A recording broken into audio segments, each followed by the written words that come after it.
Arratsaldeon eta ongi etorri magazinera, gaurkoan gurekin platoan izango ditugu alde batetik Reas Nafarroako taldeko kideak diren June San Millan eta Imanol Velasco, eta bestetik EH kolektibotik Aitor Azkarate.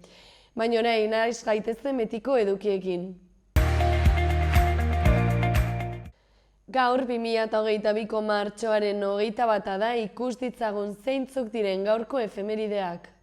Gaur bezalako egun batean, baina 1973 urtean, San Frantziskoko badiako Alcatraz espetxe federala itxi zuten San Frantziskoko badian eragiten zuen kutsadura zela eta.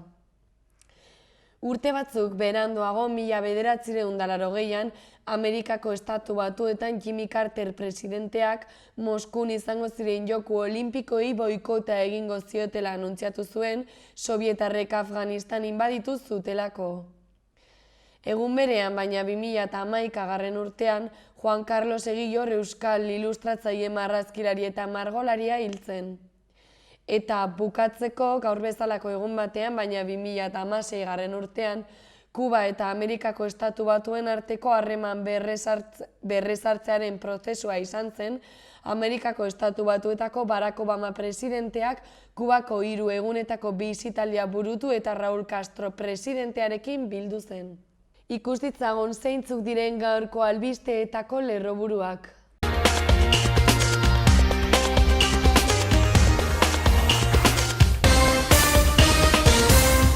Arratsaldeon eta ongi etorri bertan berri albistegira, gaur martxoaren 21 da astelena, hauek dira Iruñerriak eta Nafarroak utzitako albiste nagusienak.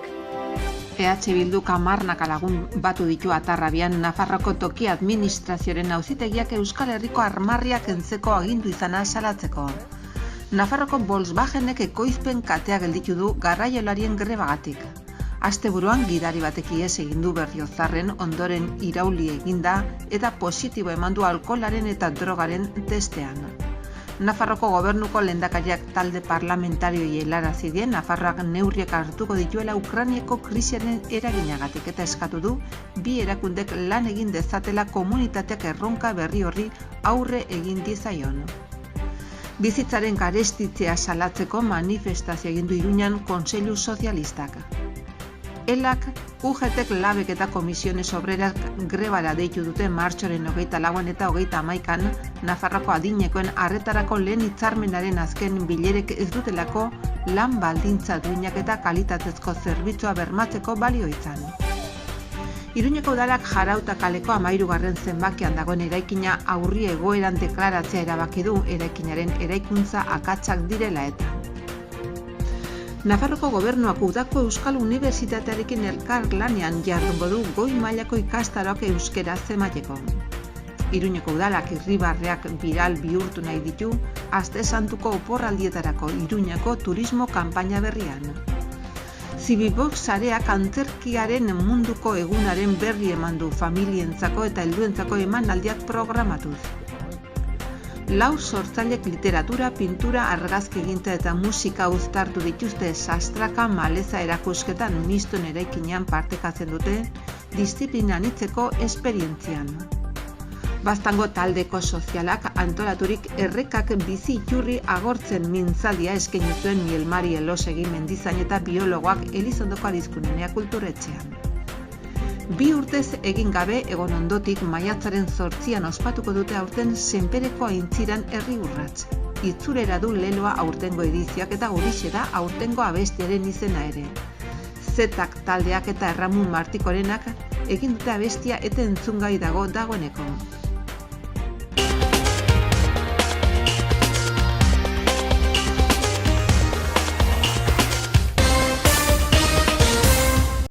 Eta orain, pasagaitezen aste honetako agenda errepasatzera. Gaur arratsaldeko 7an Itzalak elurretan olerki eta musika errezitaldia eskainiko da Zibibox Kondestablen, Josune de Goñi eta Leire Alonso Aioeren eskutik. Bihar martxoaren 22 asteartea arratsaldeko 6:00 Mendillorriko liburutegi publikoan ipuin kontalaria Ventura Ruizen eskutik. Eta martxoaren 23an asteazkena arratsaldeko 6etan Milagrosako liburutegi publikoan ipuin kontalaria Maitane Perezen eskutik. Ipuinaren gaia ingurumena izango da. Bestalde egun berdinean baina arratsaldeko 7:00 irrizikloari dagokionez Nafarroako Antzerki Eskolan jakerrak antzezlana ikusgai. Asteazkenarekin bukatzeko arratsaldeko 7:00 ere baina Zibibox Kondestablen poesiaren mundua eguna espatzeko Nafarrateneok olerki topaketak antolatu ditu. Eta martxoaren 26an Txandreakoak Erarre Tabernan Sega Sound Killers musika taldea kontzertua eskainiko du gaueko 9:00 aurrera.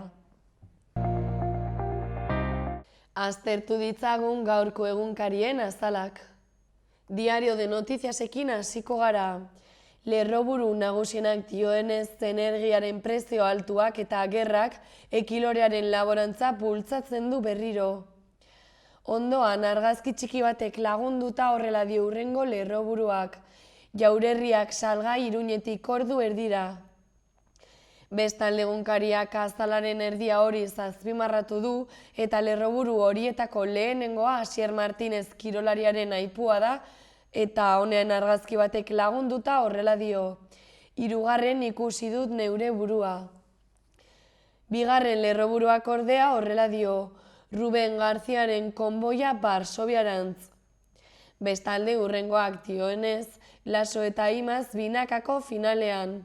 Eta bukatzeko azkenekoak horrela dio, eskitxapelketaren arrakasta. Orain Diario de Navarrara pasako gara. Egunkariaren lerroburu nagusienak dioenez, etxebizitzen salmentak markak hautsi ditu Nafarroan. Ondoko lerroburuak ordea Errusiak zibilei presio egin diela eta Ukrainako ursareari eraso egin diola azpimarratu du. Honen azpian argazki batek lagunduta horrela dio hurrengo lerroburuak. Erditzea eta COVID-arengatik ziun sartzea. Bestalde egunkariak jakinarazi du landa munduak etsipenezko sorospen eskaera egin duela manifestazio jendetsu batean. Ondoan gorriz nabarmenduta hurrengo galdera bota du egunkariak. Zenbat aurreztu beharko dugu pentsioa osatzeko? Azalaren goiko aldera itzulita, Krisez azpimarratutako lerroburuetako lehenengoak dioenez, 2 ukrainar osasunako harrobirako. 2. ordea Lasok eta Imazek binakako finala jokatuko dutela dio, eta 3. bukatzeko horrela dio. Asier Martinez 4. munduko txapelketan. Gararekin jarraituko dugu orain. Azalaren lerroburu nagusienak dioenez, Errusiak kalez kale aurrera doa Mariupolen erabat etxituta. Ondoak egunkariak JP Masias katedradunaren aipua nabarmendu du eta horrela dio. Ekintza politikoak eta erabaki judizialak erabakitzeko potentziala dute. Eta honen azpian argazki batek lagunduta horrela dio lerroburuak. Ongi etorri gisa arrazakeria. Bestalde egunkariak jakinarazi du Laso eta Imaz izango direla Altuna eta Martigaren aurkariak finalean. Euskal Herria irratia bukatzeko. Lerroburu nagusienak dioenez martxan da Labaren podcasta. Bestalde Euskal Herria irratiak jakinarazi du Saharar herrira babesteko protesta eginen dutela asteazkenean. Eta bukatzeko PSNek salbu talde guztiek Espainiak Sahararekiko hartutako jarrera gaitzetsi dutela azpimarratu du. Movistarren pertsonen bizitza hobetu nahi dute izan ere orain gigabaterainoko zuntza, datu infinituak eta Movistar Plus futbolarekin izateaz gain, smartphone bat eta Netflix 3 hilabetez izan ditzazkezu opari gisa. Hori guztia 125ko deskontuarekin 4 hilabetez funzion selekzion berrira pasatzen bazara. Pasa zaitez Movistarrera eta ikusi zuk zeuk zergatik den bizitza apur bat hobea.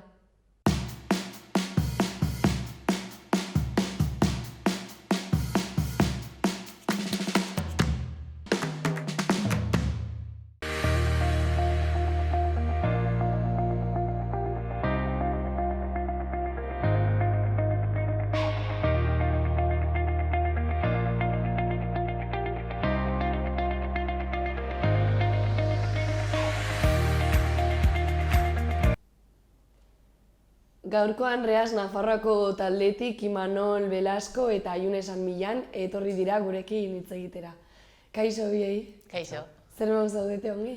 Ondo bai. Ondo guzara. Bueno, konta eguzu pixka bat eta testimuruan jartzeko hasieran. June, zer da Reas Nafarroa? Reas Nafarroa da sare bat, sare ekonomia eta alternatibaren sarea, eta lantzen dugu da ekonomia sozial eta solidarioa.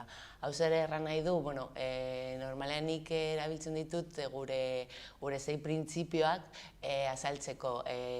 6 printzipio hauek gure entitate, enpresa, pertsona eta kolektibo guztiak hartzen dute hitzarmen bat betetzeko eta gero eta gehiago lantzeko.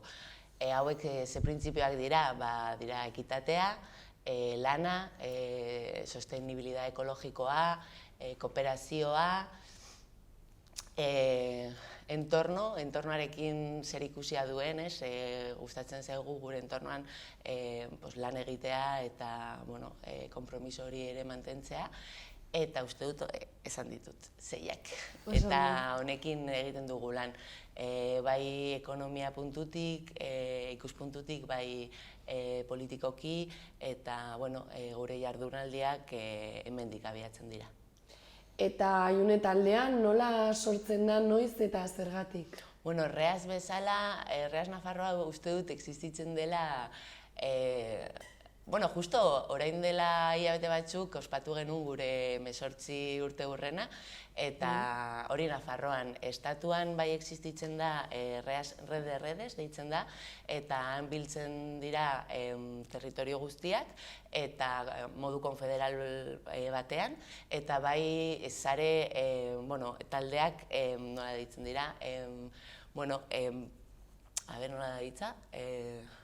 Transversalak, hemen daude bai energetikoak, Somenergia, Goiener bezala, edo ere daude banka etikoak, hau da Fiare, Ars, seguro etikoak bezala, edo COP57, eta hori guztia dena batera egiten dugun sare bat da. Orduan lan egiten dugun bai territorialki eta gai desberdinetan. Oso ongi. Eta gaurkoan ekonomia solidarioari buruzko 15. jardunaldiak hasten dira, zuek antolatu da pixka bat, apirilaren 4 arte. Orduan, kontatu pixka bat zertan oinarrituta daude jardunaldi hauek edo zer da? Jardunaldiek hartuko dute kontuan, gaur egun ditugun eredu eta merkatu energetikoak, ez? Gaia finkatuta zegoen hilabete batzuk aurretik, ez da gaurkoa, baina gaur gauden kontestuan oso ongi finkatzen den gaia da, ez? Uste dugu, energia disparatuta dagoenean edo guztiz garestitua dagoenean, eta gobernuek egiten dituzten, saiatzen ari diren neurriak finkoak edo ez direnean, eraginkorrak ez direnean. 3 egun izango ditugu, astelehenetan, astelehen honetan, martxoko 21, 28 eta apirilak 4ean, eta 3 sesioetan 3 gai ezberdin hartuko ditugu. Lehendabizikoan, gaurkoan hartuko ditugu titulu bezala dauka eredu neoliberala eta greenwashinga, berriztagarriak bai, baina horrela ez, da bere abizena. Eta gaurkoan hartuko dugu, pixka bat, analisia egingo dugu konpainia handiei, gehien bat, eta haien praktikak greenwashinga deitu direla, nolabait, konpainia handiek egiten dituzten nolabaiteko artimainak edo trukoak haien irudia berdetzeko, eta hobetzeko. Horrela esaten dute ez dutela kutsatzen, edo beren kutsatze balantzea 0 dela, eta hori gehienetan edo beti gezurra izaten da, beren aktibitateak asko kutsatzen bai dutelako, berriztagarriak bai, baina horrela ez, esaten dugunean, esan nahi dugu makroproiektuetan gehien bat ez dugula sinesten, planifikazio eraginkor bat egin behar dela, eta herritarren eskalan, konpainia handiei begiratuz, norbanakoari begiratuz, herritarrei, eta gure herritarrekiko beharrezkoak diren soluzioak eginez, kolektibitazioetan, kooperatibetan edo horrelakoetan. Bigarren saioan, 28an, energia eredu bezala, landuko dugu, nolabait nola iristen garen honetaraino, eta nola defendatu beharko dugun eta behar dugun eskubide hau, eta mahai gainean jarri, gehien bat gauden kontestuan egonda, gehien bat prezioa oso altua denean orain, hilabeteak daramatzagu prezioa igotzen ari dela, eta Espainiako gobernuak orain esan nahi du, murriztu nahi duela, edo topea jarri nahi diola, baina tope hori gehien bat pasaien urtekoa baino asko handiagoa izango da, dena den. Eta hirugarrenean, ahotsa emango diegu Nafarroan ditugun, apirilak 4ean, Nafarroan ditugun proiektu ja errealei, batzuk reasen ditugunak, Sound Energia adibidez edo Goiener, Iunek aipatzen zuen bezala, eta ere bai, Nafarroako lurraldean existitzen diren kooperatibei, eta energia produzitzen duten eta kontsumitzen duten iniziatibei, adibidez, Isabako Riobezka Ezkeibaia kooperatiba edo Galarrekoa, bi adibide jartzeagatik. Hori izango da gure pixka bat gure programa. Oso ongi. Eta zein da zuen helburua, zer lortu nahi duzue jardunaldi hauen bidez?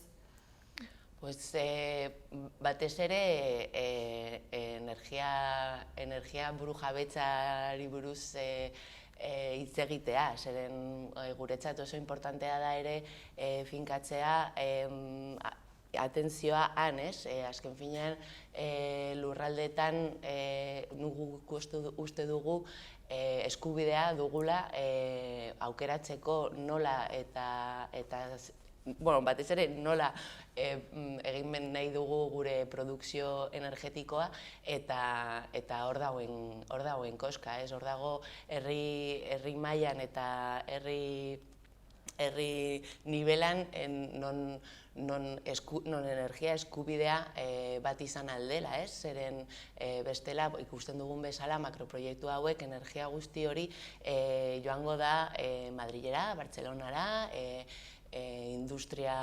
makroindustriara, eta ez da geratuko gure herritan eta gure lurraldetan.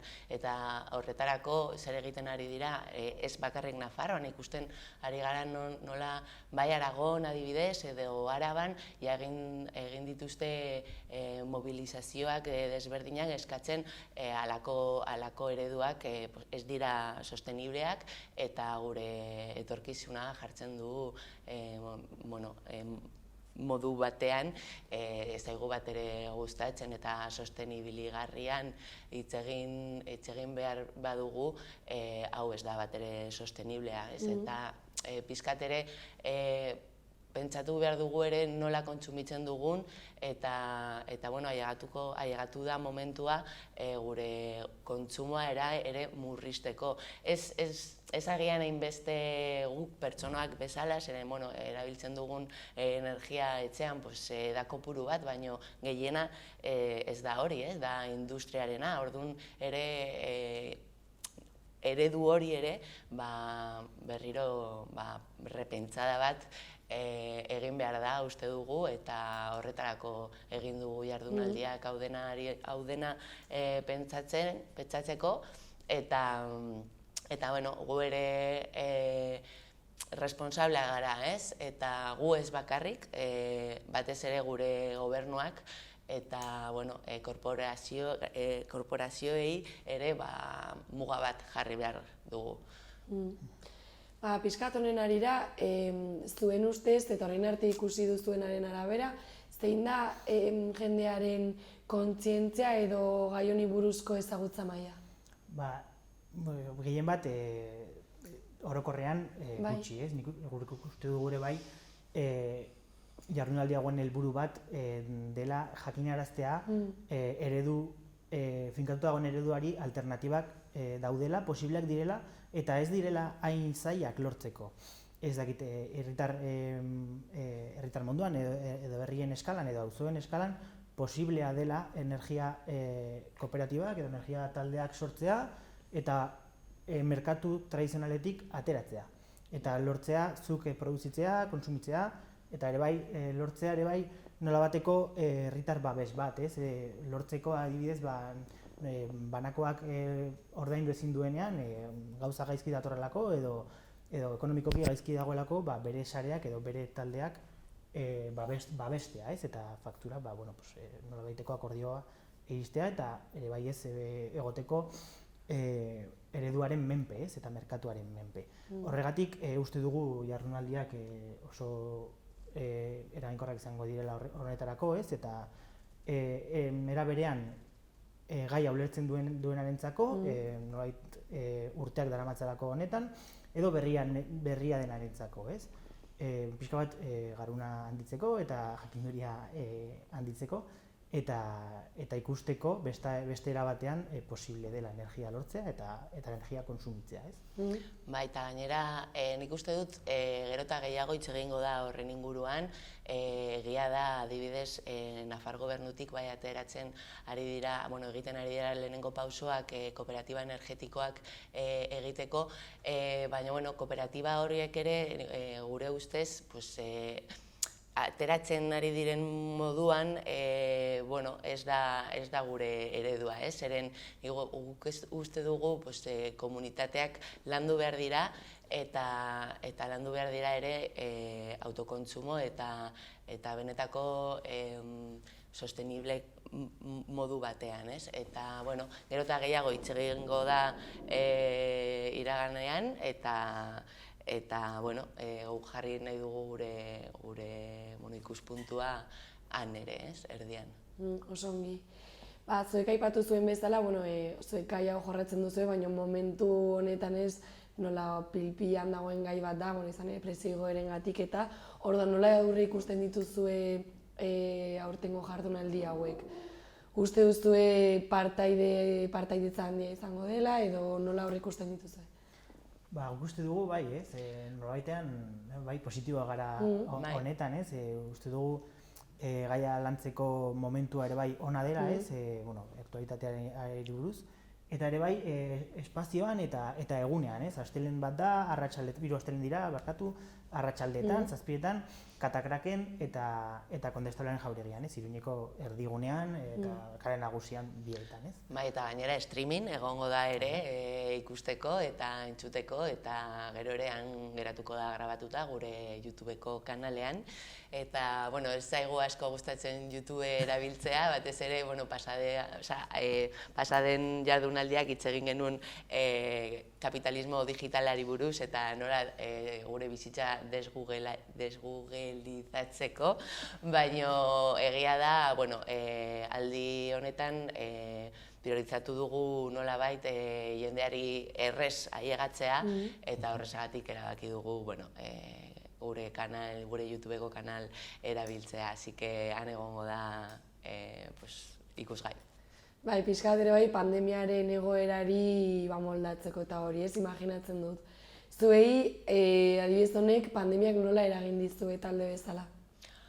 Modu asko eta desberdinetan, baina adibidez iazkoak egin genuen bai online jarraitzeko aukerarekin, bai presentzialki, eta orain dela 2 urte, hori da 2020an egin genuen bakarrik online. Eta egiten genuen Vimeoren bidez eta plataforma propia batean, baina bai egia da, naiz eta oso interesgarria eta beharrezkoa dela gure bizitzan desgugelizatzea eta beste modu batean ulertzea ere,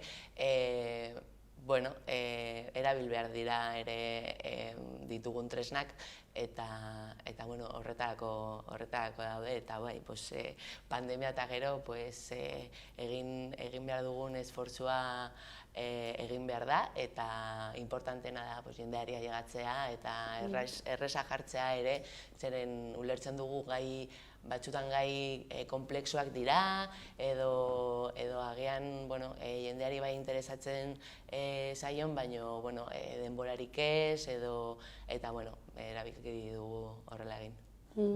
Bai, aurten nahiago izan dugu ahal bezain beste presentzialera eramatea, ez? Gehien bat ezakitagian programaren 85 presentziala da, bakarrik uste dut konferentzia bat bakarrik dagoela digitalean, ez edo streaming online bezala.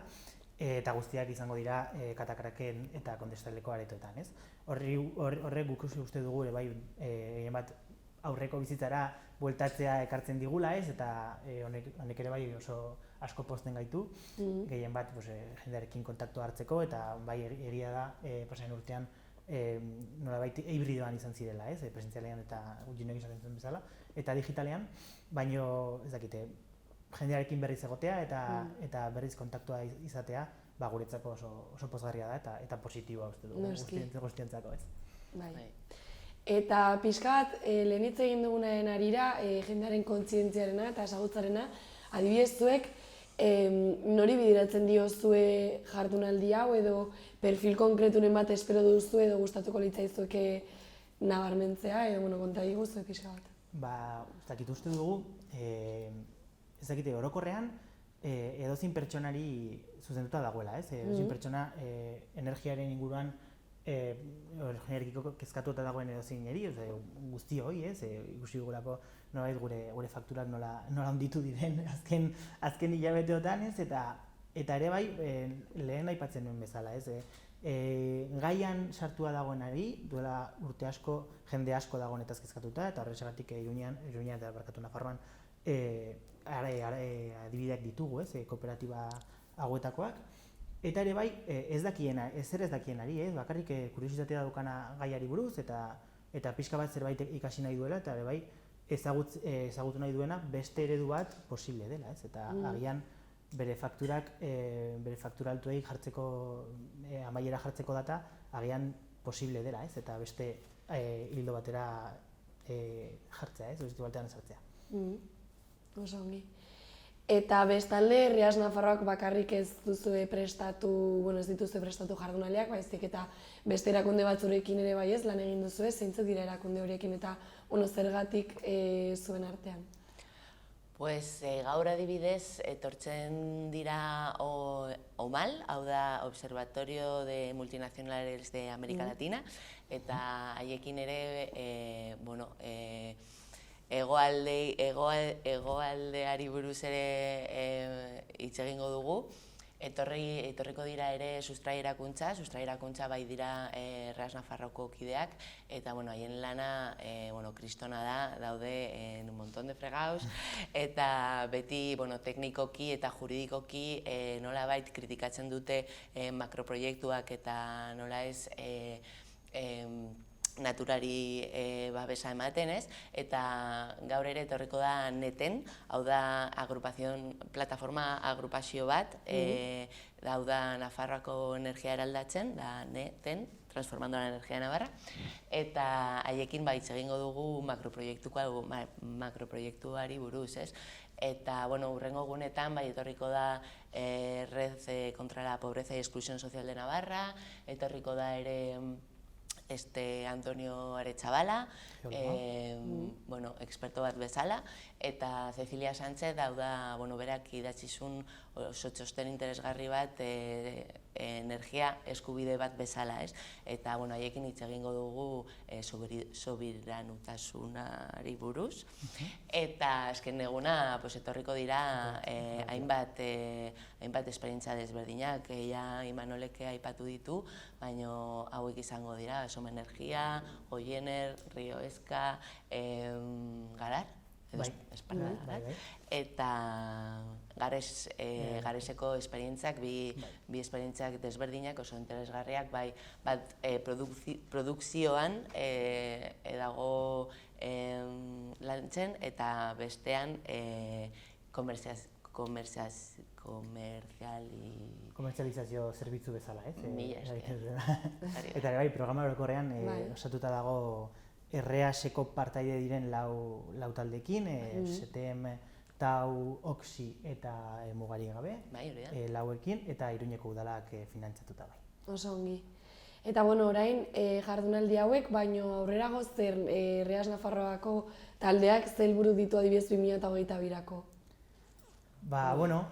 Jardunaldietaz aparte, apirilaren hasieran 8 eta 9 izango dugu gure feria, Ekonomia Solidariaren feria autobus geltoki zaharrean, geltoki ondoan. Bai. Eta hor ere bai aurrera eramango dugu gure esfortzua dela gehien bat ekonomia alternatiba eta solidarioaren difusioa, nolabait jakitea posible dela energiara bezala beste eredu ekonomiko batean sartzea eta badaudela enpresak, taldeak, kolektiboak honetan sartua daudenak, ez dakit nolabaiteko etekin partikularra premiatzen ez dutena, izango ditzateke agian nolabaiteko sintesia ez eta lortzen dituzten etekinak proiektuan eta norbanako langileen etan sartzen dutenak, inbertitzen dutenak. Eta horri difusioa ematea uste dugu REASen helburueta nagusietako bat dela, ere bai REAS Red de Redes Junek aipatzen bezala ekotaldekin eta lurraldeko beste lankideekin lanean sartzea, horretan sartua gaude ere bai aurrerago, ez dakite ekainean uste dut dela Madrilen izango den ideariako feria handirako, ez da feria bezala da encuentro edo, baina lantzen ditugu hainbat gai eta gure gai estrella agian ere izan alda kontsumo kritikoa, ez? Guk uste dugu kontsumotik ere gauzak aldatu aldugula, ez? Eta hori da pixkata agian batzutan zaila asaltzeko, zeren nola ez, kontsumoa da kapitalismoaren zutabea, ez?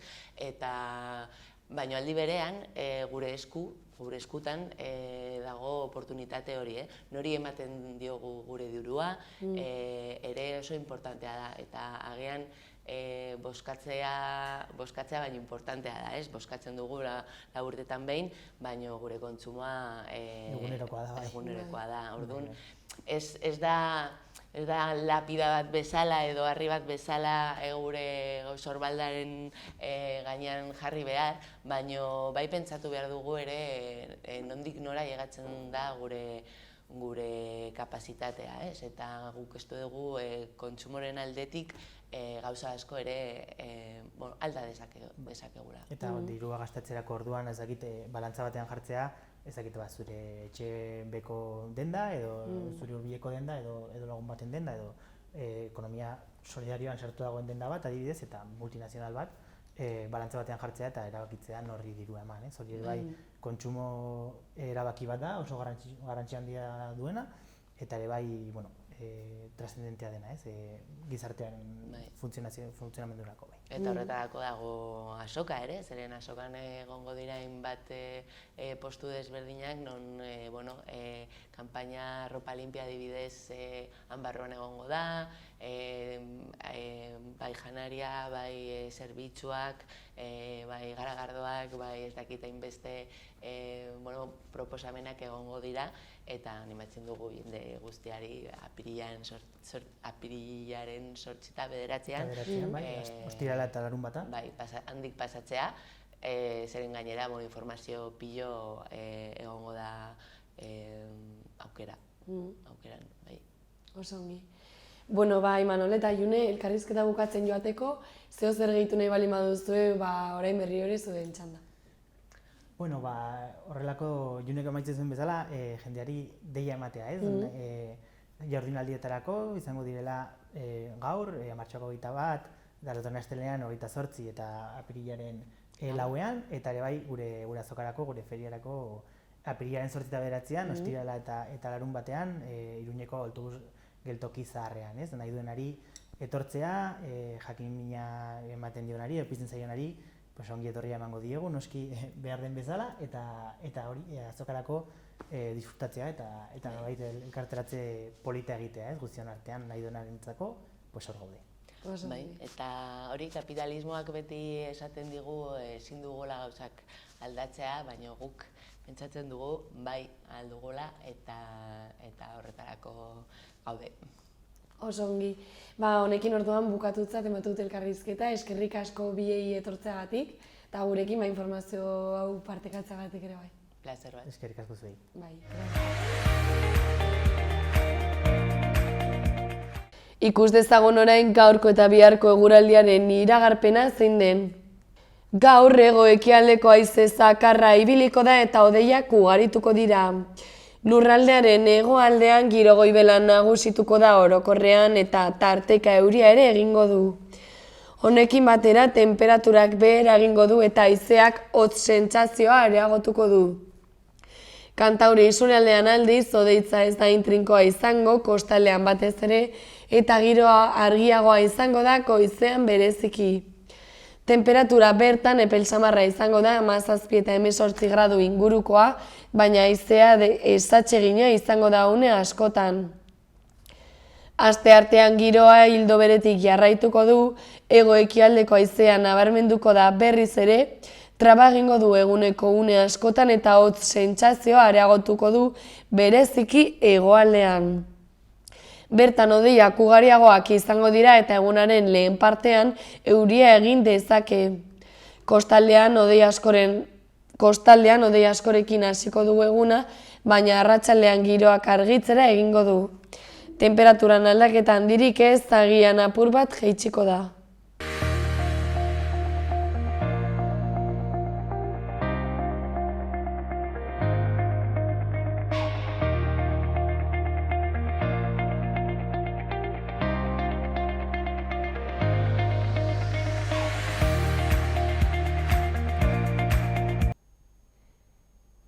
Gaurkoan EH kolektiboko kidea den Aitor Azkarata etorri zaigu platora gurekin hitz egitera. Kaixo? Epa. Zer moduz, Aitor? Ongi daude, bai. Konteguzu pixka bat, zer da EH kolektiboa eta nola sortzen da? Bueno, ja dire urte batzuk sortu zela, baina, azken finean EH kolektiboa da eskola herri mailan nekazaritza beltzainak, elkartzen duen gune bat o elkarte bat. Hoi bai, denak ekologikoan lan egiten dugu, eta, sektore ezberdinetakoak gaude bertan, bai. Eta EH kolektiboak ze helburu mota ditu, zertarako lan egiten du, eta, geroago nahi bauzu erantzune bai, noiz eta nola sortzen da?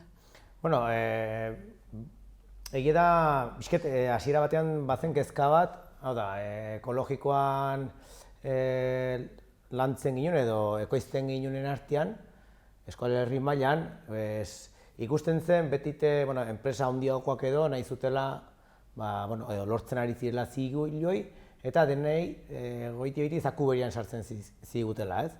Orden, unen helburuetariko bat zen, nola ezberdin du, heldu zenarekin, ez? Oia, badira 10-15 urte hasi zela bizket eztabaidan, eta poliki-poliki joan gara, edo joan dire, batez ere, uniforma ematen, ez? Eta, gaur egun argi eta garbi ikusi da, ze balio den zeren. Karo, betita enpresa edo nekazari edo abeltzain ekologiko edo zigilo ekologikoa dutenak gehiago dire, eta gure helburua da nola baitere ezberdin du enpresa edo horietatik, ez? Eta bertan kontuten hartzen dena, dire gai sozialagokoak, eta gero nahi baduzu solasten aldugu xeago, ez? Edo gai ekonomikoak, edo ekologikoak ere bai, eta hortarako bertan gaude orai prozesuan SPG bat, sistema parte-hartzaile bat, ez bakarrik gure artean, baizik eta nahi duguna da ere bai, kaleko edo zein persona ere gure etxe taldetara etorri ikusi, eta denon artean edo uni forma eman, ez. Ikusten duzu bezala nahiko prozesuan gaude eta egia da, EH-ko dela prozeso bat, hau da, ez da behin ere bukatzen, beti joan behar dugu hobetzen eta baita gure helburuetariko bat ere bai, baina ikuste dizu ez dela hain erresa definitzia zer den EH-ko bai.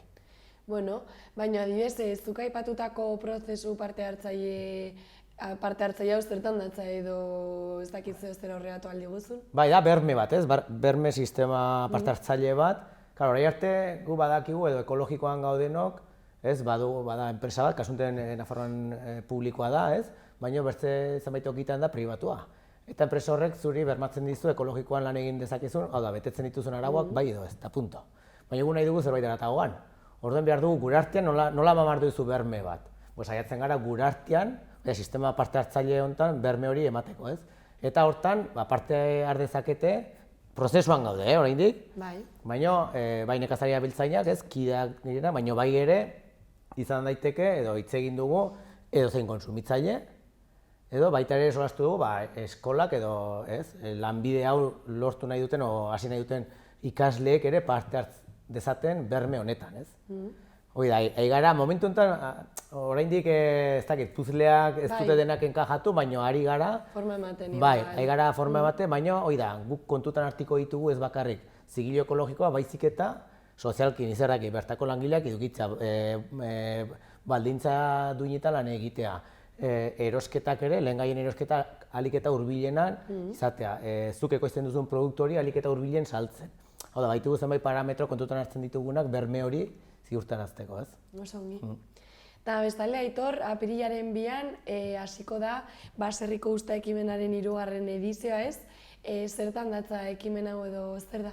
Bai, hau, bueno, egia da gu sorren ez gina den, baina bai da nolapait ere hurbildu, bai nekazaritza edo abeltzaintza gizarteari, zen nahiko isolatua gaude, eta urruntzen, ematen dugu aldentzen ari garela gizartetik, ez? Orden, nolapait ere da hurbiltasun hori, baina baita ere ikusten duzun bi sektore arras ezberdinak direnak, aldatetik kasunte musika, ez? Baina kultura eta lehenbizko sektorea elkarrekin, ez? Gizarteratzea, ez? Eta pixket hori da helburua, ez? Nolapait ere gure txaldetara jende etor daien, ikus dezan nola lan egiten dugun, baina aldi berean ere gozatu bai kulturaz, eta baita ere, bazkari izango denez, guk ekoizten ditugun jaki horietaz ere. Bale. Bai. Eta zer, zehoztera aipatu dugu zoraintxe, baina zekintza mota egingo dituzu egun horretan. Bai, hori da, aipatu duzun bezala apirilen 2 izein den. Bai. Eta anitzen, aniz baztango herritiki beda. Eta, hasiko gara, amarterretan izin den nolapait ere, ongieto horria edo, ez? Eta, jendea etorriko da, egie da, jendeak agertu nahi duenak, hasieratik erosi hartu sarrera. Eta momentu enten ja ondarretan daude, beraz, norbait animatzen bada mugi daiela, lehen bailen, EH kolektiboa webgunean, eta, hori alde batetik. Eta zertan datzen, zertan oinarritiko den eguneko bestau, ez? Bai. Orduan, bertan hartuko dute sarrera, ordainduko dute, eta inen da aurkezpen bat, hau da, azaldiko da zer den EH-ko eta zer inen den egunean zehar. Gero ameketan inen dugu bisita bat. Hori da pixket helburua, ez? Nola, guk egiten dugun lan hori, pixket jendeari, etortzen den jende horri azaldu, ez? Orduan, gure kasuan adibidez, guk esnetako behia ditugu, eta erakutsiko digu bai behitegia, nola kudeatzen ditugun gure lurrak, eta baita ere, gaznategia dugunez, nola egiten dugun jogurra, gaznak, eta bar. Eta ondotik, horren ondotik, main dugu ameketako bat. Zopa eta purea, eta gazna herria, ez? Guk egiten dugun gazna, hogi xer batian. Ondotik, izinde Petxiren kontzertua, oberatarra da, ez? Eta kontzertua izinde goizian, hori da, 12:30 ordota inguru hortan.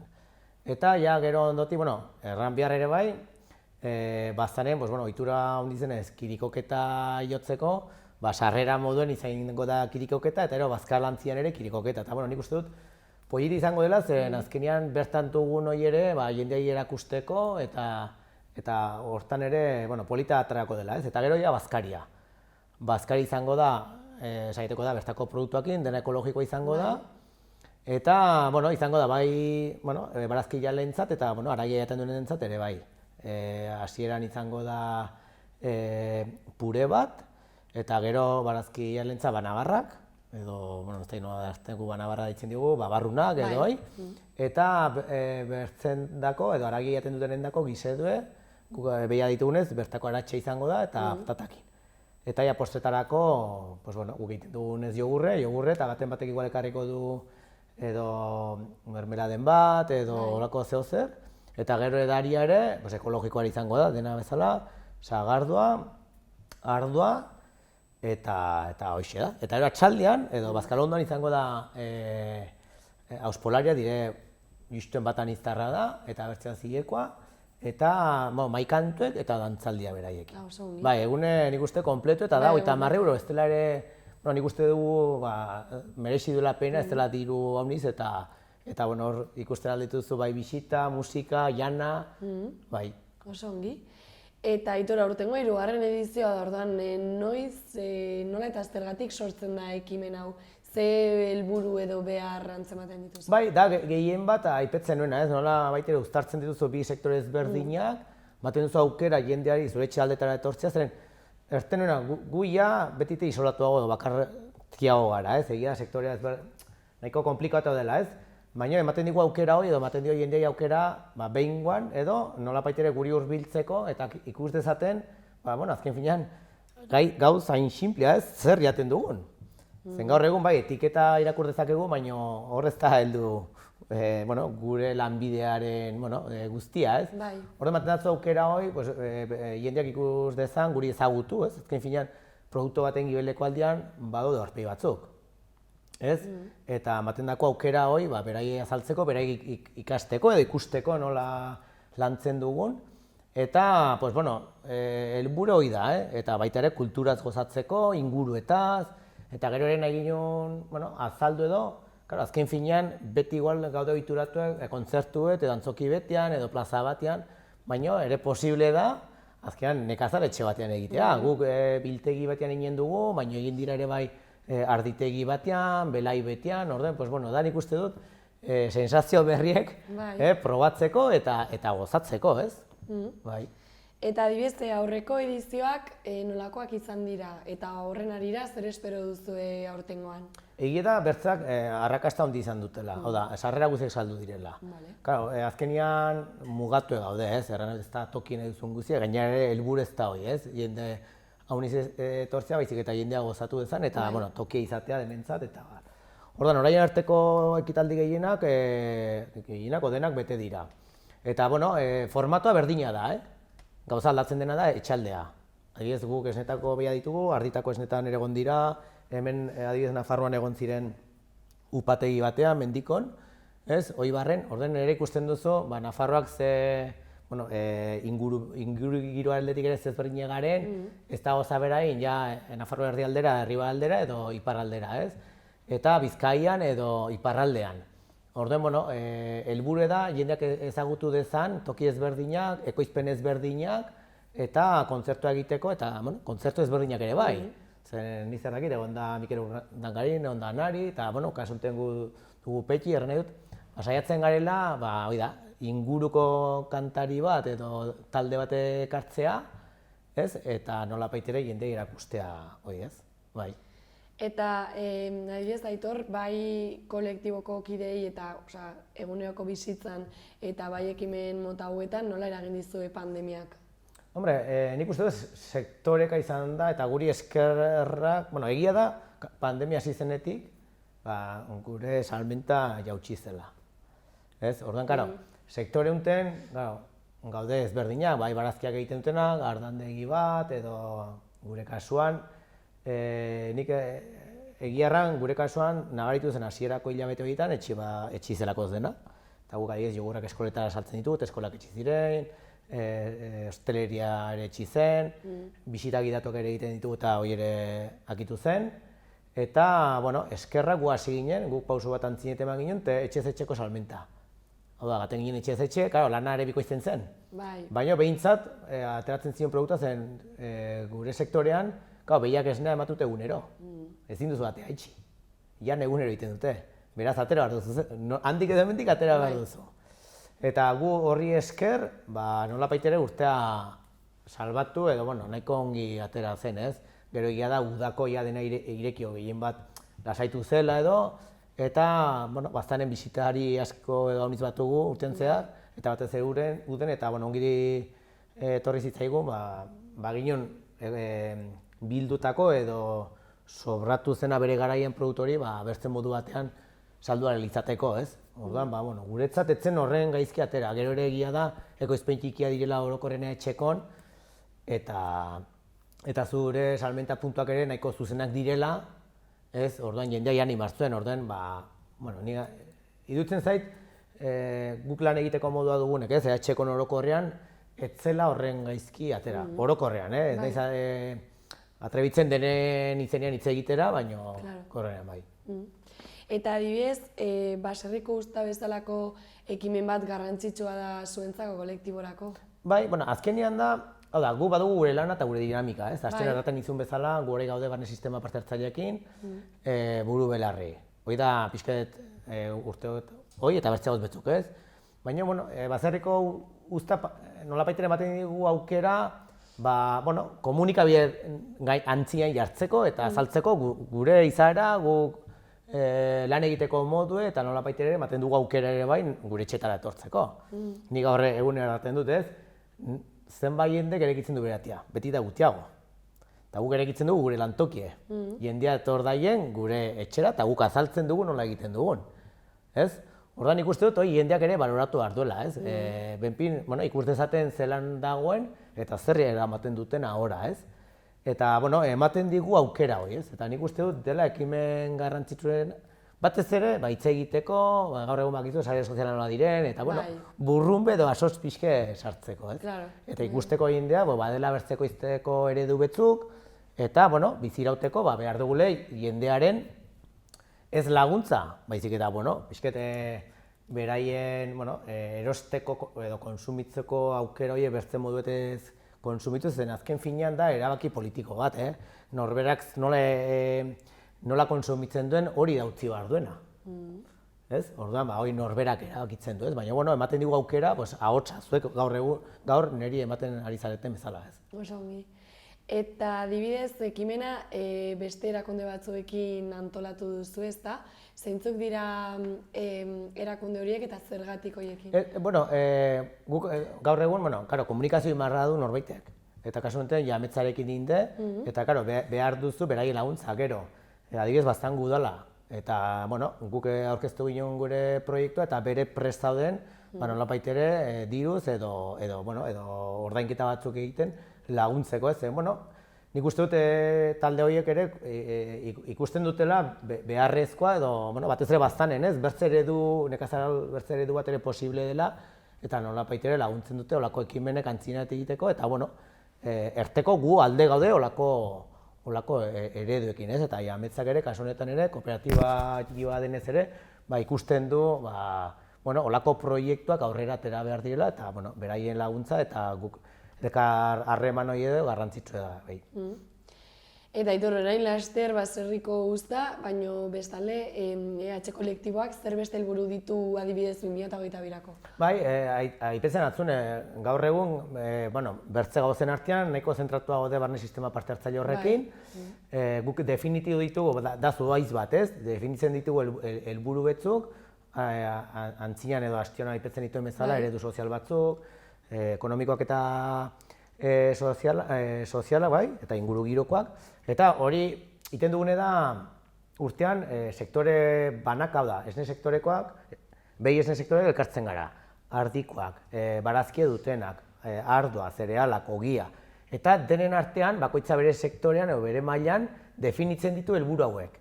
Gero elkar komunian jartzen ditugu, eta hori da barne sistema parte hartzailean kontutan hartuko dugune. Hori hobetzen gateko eta guretako garrantzitsuena da garapen badela. Orain ditugun helburuak, orain ditugun irizpide horiek, agian hemendik 2 urtetara ez dute balio eta joan behar dugu pixket haratago, joan behar dugu zei eszenatoki izango zen helburu hemendik 20 urtetara. Orduan, da mugimenduen dagoen elkarte bat. Bai. Bueno, elkarrizketa bukatzen joango gara, Aitor, orduan zehozer gehiago gehitu nahi baldin baduzu, zure txanda berri ere. Eskerrak aukera mateatik eta animatu jendea zen, erteatzu, ez dizten nahiko sarrera gutxi gelditzen dire, nik uste dut egun bet politi izan daitekela, batez ere, hirietatik eta herritara hurbiltzeko, eta, kasunten da gure lana azalduko dugune, baina, adi egon, ondoren ere izain direla bertze baserriko guztak, eta animatu jendea anizeratu hurbiltzeko. Oso ongi. Honekin bukatutzat ematen dute elkarrizketa, Aitor, eskerrik asko zuri etortzeagatik, eta gurekin guzti hau partekatzeagatik ere bai. Bale, eskerrik minez bai. Bai, gero arte. Bale, aio.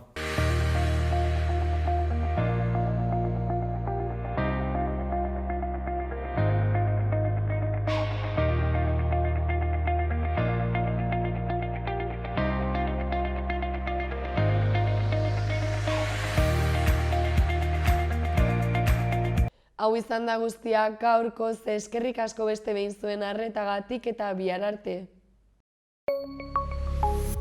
Gobierno de Navarra. Nafarroako gobernua.